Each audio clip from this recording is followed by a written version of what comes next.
নমস্কার, পল্লবীর টুকিটাকিতে আপনাদের সবাইকে স্বাগত। বর্ষাকাল মানেই তো ইলিশ, তাই আমিও একটা ইলিশের রেসিপি নিয়ে হাজির হয়েছি। আমি এখানে ইলিশ মাছগুলোকে গোটা নিয়ে এসে বাড়িতে ভালো করে আঁশ ছাড়িয়ে ধুয়ে তারপরে কেটে নিয়েছি, কারণ ইলিশ মাছ কাটার পরে ধুলে খুব একটা টেস্ট ভালো লাগে না। আজকে আমি বানাবো দই ইলিশ। এর জন্য আমি এখানে 3 পিস চাকা নিয়েছি। এর মধ্যে দিয়ে দেব লবণ, হলুদ গুঁড়ো দিয়ে ভালো করে মাছটার সঙ্গে মাখিয়ে নিয়ে প্রয়োজন মতো ঝাল লঙ্কার গুঁড়ো, কাশ্মীরি লঙ্কার গুঁড়ো, সর্ষের তেল এবং আগে থেকে সর্ষে, পোস্ত, কাঁচা লঙ্কা দিয়ে একটা পেস্ট তৈরি করে রেখেছি, ওই পেস্টটা দিয়ে দেব। এখানে পোস্তর পরিমাণটা কম, সর্ষের পরিমাণটাই বেশি।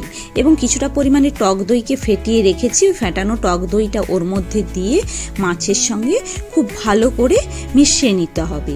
এরপর একটা টিফিন কৌটোর মধ্যে মাছ এবং গ্রেভিটা দিয়ে দেব এবং ওপর থেকে কাঁচা লঙ্কা এবং 2 কোয়া রসুন ওর মধ্যে দিয়ে দিলাম, কারণ রসুনটা দিলে টেস্টটা খুব ভালো লাগে খেতে।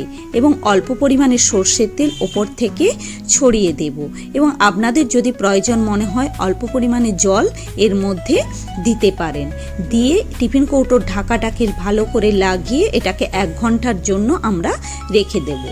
1 ঘন্টা পরে একটা কড়াইতে কিছুটা পরিমাণে জল দিয়ে একটা বার্নার বা অন্য যে কোনো কিছু আপনারা দিতে পারেন, দিয়ে টিফিন কৌটোটা ওর মধ্যে দিয়ে ভালো করে চাপা লাগিয়ে এটাকে গ্যাসের ফ্লেমটা একদম কমিয়ে 20 থেকে 25 মিনিটের জন্য সময় দিতে হবে রান্না হওয়ার। হয়ে গেছে 20-25 মিনিট। দেখুন মাছটাও আমার সেদ্ধ হয়ে গিয়েছে, কালারটাও কতটা সুন্দর এসেছে। আপনারা ইলিশের অন্যান্য রেসিপির সঙ্গে দই ইলিশটা অবশ্যই একবার ট্রাই করবেন, খেতে খুব দুর্দান্ত লাগে। আর রেসিপিটি যদি আপনাদের ভালো লেগে থাকে পল্লবীর টুকিটাকি চ্যানেলটিকে লাইক, শেয়ার, সাবস্ক্রাইব